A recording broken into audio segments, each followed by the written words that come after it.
사람 마음이 참 간사하죠. 젊을 때는 당장이라도 더 넓은 세상으로 뛰쳐나가고 싶어서 한국이 답답하기만 했거든요. 저도 그랬어요. 미국 3년, 유럽 7년째 살면서 그래, 여기서 자리 잡고 노후까지 살아야지 생각한 적도 있었어요. 그런데 이상하죠. 나이가 들어가니까 생각이 바뀌더라고요. 괜히 밤에 누워서 이런 생각이 드는 거예요. 아프면 어떡하지? 부모님이 언제까지 건강하실까? 편하게 밥 한 끼 먹고 병원 가고 대중교통 타고 다니는 그 소소한 일상이 그립다. 어쩌면 이게 나이 먹는다는 증거인지도 모르겠어요. 오늘은 바로 이런 이야기, 은퇴 준비와 노후의 삶에서 왜 한국으로 돌아가고 싶어지는지에 대해 얘기해 보려고 해요. 아마 이 글을 읽는 분들도 저랑 같은 이유로 밤마다 고민하고 계시겠죠? 한국으로 돌아가고 싶은 이유일 의료 서비스. 유럽 살면서 느낀 건데요. 한국의 의료 서비스는 진짜 세계 최강이에요. 진료받고 검사하고 필요하면 바로 MRI 찍고 피검사 결과도 몇 시간 내로 뜨고. 근데 여기선 어떻죠? 대학 병원 예약하면 몇 달 뒤 내 증상이 응급이 아닌 이상 의사 얼굴 보는 것도 하늘의 별 따기예요. 게다가 응급실 가도 대기 시간이 한국보다 훨씬 길고 비용도 비쌉니다. 미국은 말할 것도 없고요. MRI 한번 찍으면 보험 있어도 몇백만 원 깨진다는 얘기 다들 들어보셨을 거예요. 제가 아는 64세 K씨는 미국에서 살다가 결국 한국으로 귀국했어요. 이유는 단순했어요. 작년에 허리 디스크가 심해져서 수술 권유를 받았는데 본인 부담금만 거의 1만 달러가 넘는 거예요. 게다가 회복 기간 동안 돌봐줄 가족도 없고 집에서 병원까지 거리가 멀어 불안하다고 하더라고요. 한국 오자마자 바로 수술 받고 입원과 재활까지 다 해도 미국 병원비의 5분의 1도 안 됐대요. K씨가 그랬어요. 돈도 돈이지만 내가 아플 때 한국처럼 빨리 진단하고 바로 수술해주는 데가 없어. 그게 제일 편하더라. 한국으로 돌아가고 싶은 이유, 이 연로하신 부모님. 나도 모르게 부모님 나이를 계산하게 되잖아요. 70만 7,580? 이제 시간이 얼마 안 남았다는 걸 알아요. 그래서 제가 아는 유럽 거주 50대 여성 L씨는 연금 수령 연령이 되면 바로 한국으로 귀국하겠대요. 이제 엄마 아빠 살아계신 날이 손에 꼽히는데 그 시간만이라도 같이 있어야 후회가 없을 것 같아. 맞는 말이죠. 그리고 부모님 돌아가신 뒤에도 가족 묘나 산소, 제사, 형제들 모임 이런 것들이 결국 나를 한국으로 부르더라고요. 저도 부모님 연세를 생각하면 이젠 옆에 있어드리는 게 효도라는 걸 알겠어요. 한국으로 돌아가고 싶은 이유 3. 편리함과 음식, 그리고 만편함. 편리함은 말할 것도 없어요. 24시간 배달, 편의점, 대중교통, 택시 앱 호출, 은행 업무, 모든 게 스마트폰으로 한 방에 해결되죠. 해외 살면 이런 시스템이 얼마나 큰 혜택인지 뼈저리게 느껴요. 음식은 또 어떻고요? 김치찌개, 순대국, 회, 족발. 제가 아는 미국 거주 58세 H씨는 매년 한국 올 때마다 하루 두 끼는 무조건 순대국을 먹는데요. 미국에서 10달러짜리 쌀국수 먹으면 맛있다고 느끼지만 한국에서 9,000원짜리 순대국 먹으면 눈물이 나. 그 말 너무 공감되지 않나요? 그리고 마지막 이유는 만편함이에요.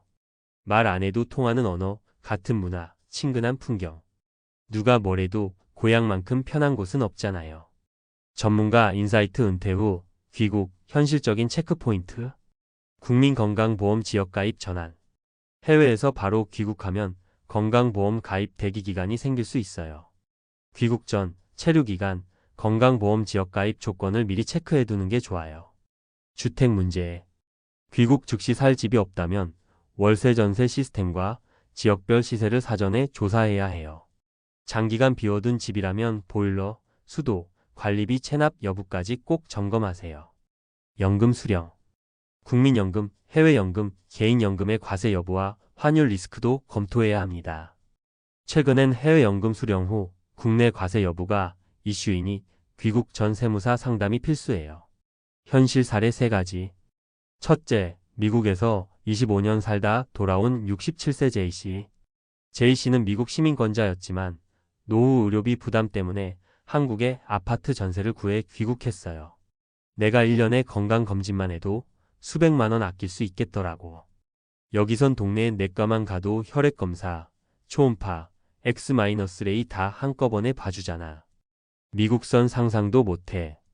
둘째, 독일 거주 20년 후 귀국한 60세 D씨. D씨는 부모님 임종을 지키지 못한 후 무조건 한국으로 돌아와야겠다고 결심했어요. 내가 독일에 있는 동안 아버지가 돌아가셨는데 장례식장 도착하니까 이미 다 끝나 있었어. 그때 깨달았어.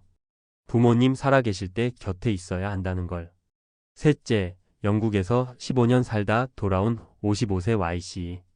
Y씨는 한국 오자마자 천국 갔다고 했어요. 영국에선 편의점도 밤 10일시면 문 닫고 뭐 하나 사러 나가기도 귀찮고. 여기 오니까 그냥 앱으로 누르면 다 오잖아. 진짜 살맛 난다. 결론. 결국 사람 마음은 나이가 들수록 편안함을 찾게 되는 것 같아요. 젊을 땐 모험과 성장이 중요했지만 은퇴 후 삶은 다르잖아요. 아프면 바로 병원 가고 부모님께 밥 한 끼 사드리고 말 안 해도 통하는 사람들과 이야기 나누고. 이런 일상이 진짜 행복 아닐까요? 혹시 지금 귀국을 고민하고 계신다면 돈, 집, 보험 같은 현실 문제도 철저히 준비하시되 마음이 원하는 곳으로 가세요. 왜냐면 은퇴 후 삶은 어디서 사느냐보다 어디서 마음 편히 살 수 있느냐가 더 중요하니까요. 전문가 시각 은퇴 후 한국 귀국 실전 가이드. 자, 이제 감정적인 부분은 충분히 공감했으니 이번엔 현실적으로 그럼 어떻게 준비해야 하나 하는 부분을 파고들어 볼까요? 1. 국민건강보험부터 떼고 귀국하면 낭패. 많은 분들이 귀국 후 바로 건강보험 혜택을 받을 수 있다고 착각하시는데 사실 그렇지 않아요.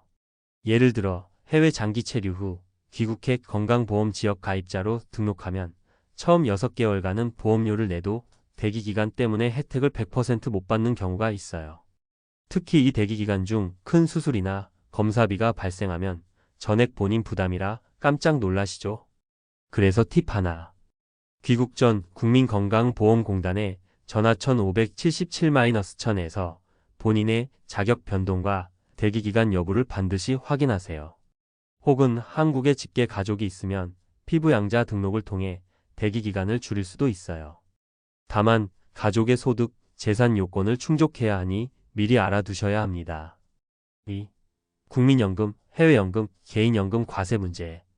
한국으로 돌아와 연금을 받기 시작하면 세금 문제가 생겨요. 예를 들어 국민연금은 국내 거주 시 매달 수령액의 35%가 건강보험료에 반영돼요. 연금 소득이 높은 경우 보험료 부담도 커진다는 뜻이죠.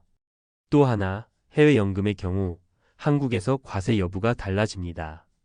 미국 IRA 401k, 영국 개인연금 등은 한국과 조세 협약이 있어 일정 조건에서 이중 과세를 피할 수 있지만 실제로는 연금 수령 시 본국에서 세금을 떼고 한국에서도 일부 과세될 수 있어요. 실제 제 고객 중 한 분은 미국 401k에서 매년 $20,000씩 인출하는데 미국에서 20% 원천 징수 후 한국 종합소득세 신고 시 환급받지 못해 예상보다 세금 부담이 컸어요. 팁. 귀국 전 반드시 한국-해외 조세협약 전문을 검토하거나 국제조세 전문가와 상담하세요. 연금 수령 시점과 귀국 시점을 조율하면 수백만 원 이상 차이가 납니다. 3. 주거 준비 단순히 집 구하기를 넘어서. 귀국하면 가장 먼저 필요한 게 집이에요. 근데 집 구하는 게 끝이 아닙니다. 특히 장기 공백 후 기존 소유 아파트로 들어가려면 아래 체크리스트를 반드시 확인하세요. 첫째, 보일러 배관과 수도 누수 여부.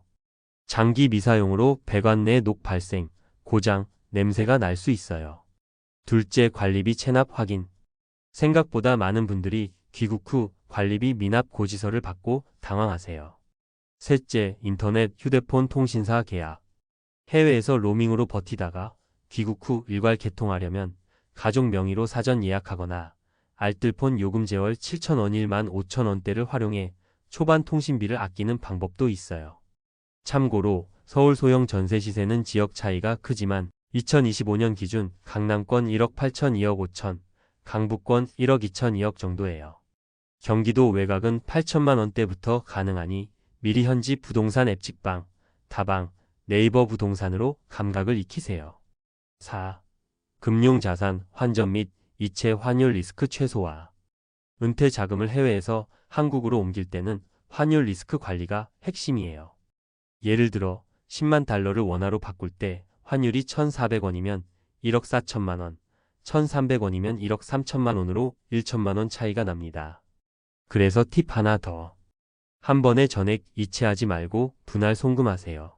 한국시중은행 환율 우대 서비스를 활용하거나 환테크 전문 에바이어 바알리, 트랜스퍼와이즈로 수수료를 절감할 수도 있어요. 또한 해외 계좌 해지 시 잔액 증명서와 세금 납부 증빙을 준비해두면 나중에 국세청 신고 시 편리합니다. 5. 은퇴 후 생활비 시뮬레이션. 마지막으로 제일 중요한 게 생활비 시뮬레이션이에요. 많은 분들이 한국 귀국 시 생활비가 싸다고 생각하시는데 실제로는 그렇지 않아요. 예를 들어 서울에서 월세 50만원, 관리비 15만원, 공과금 20만원, 식비 50만원, 교통통신 20만원, 의료비 기타 잡비 30만원만 잡아도 한 달 최소 185만원, 연 2200만원 수준입니다. 만약 은퇴 자금이 연금 150만원, 금융소득 30만원이라면 딱 생활비 수준이죠. 여기에 부모님 병원비, 형제 경조사, 여행비 등을 고려하면 추가 소득원이 필요할 수 있어요. 전문가의 한마디. 마지막으로 귀국 준비의 핵심을 한 문장으로 정리하자면 감성은 한국행을 부르고 현실은 철저한 준비를 요구한다. 돌아가고 싶은 마음이 생겼다면 건강보험, 연금, 환율, 세금, 주택. 이 5가지를 최소 6개월 전부터 준비하세요. 그리고 꼭 기억하세요. 해외에서 쌓아온 당신의 경험과 시야는 한국에서 은퇴 후 삶을 더 풍요롭게 만드는 가장 큰 자산입니다. 돌아가는 게 후퇴가 아니라 새로운 이막을 시작하기 위한 전략적 귀환임을 잊지 마세요.